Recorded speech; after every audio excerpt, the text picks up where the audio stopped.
दोस्तों, तेजस्वी यादव के एक फोन से बांकीपुर विधानसभा चुनाव का माहौल बदल गया।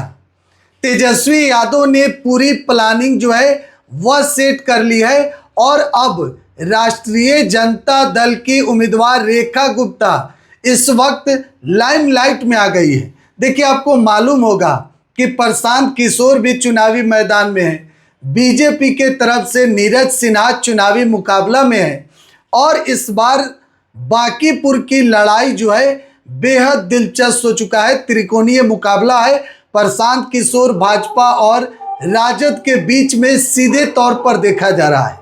लेकिन आज की तारीख में अगर हम बात करें तो आपने भी गौर किया होगा कि आरजेडी की उम्मीदवार रेखा गुप्ता मैदान में घूम रही थी। कोई बड़ा चेहरा रेखा गुप्ता के साथ नहीं था, लेकिन अब देखिए जिस तरीके से आरजेडी के बड़े चेहरे अब चुनावी मैदान में उतर गए हैं, झंडा लेकर रेखा गुप्ता के साथ रोड पर नजर आ रहे हैं। इसके पीछे की वजह समझिए। देखिए, चुनाव में आपको मालूम होगा कि बांकीपुर बीजेपी का गढ़ है। यहाँ पर पिछले 40 वर्षों से बीजेपी लगातार जीतते आ रही है।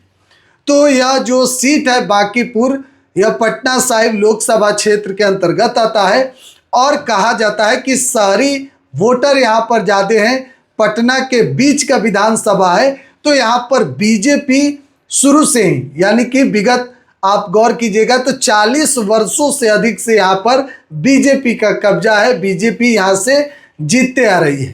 तो बीजेपी इस बार बांकीपुर को इज्जत बचाने में लगी है कि किसी भी तरीके से यह सीट नहीं हारना है, क्योंकि नितिन नवीन का सीट है, अब बीजेपी के राष्ट्रीय अध्यक्ष बन चुके हैं। तो दूसरी तरफ प्रशांत किशोर चुनावी मैदान में है।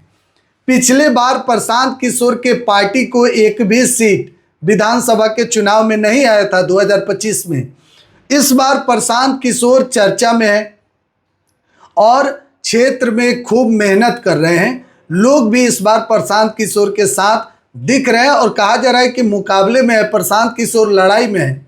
लेकिन आरजेडी के तरफ से रेखा गुप्ता, जो 2025 के चुनाव में लगभग 46,000 वोट रेखा गुप्ता को आया था और दूसरे स्थान पर रही थी।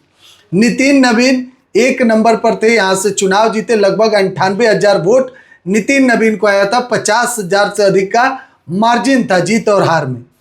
तो इस बार रेखा गुप्ता पुरानी जो गलती है उसको ना दोहराते हुए इस बार पूरी तरीके से मैदान में है, दिन रात मेहनत कर रही है।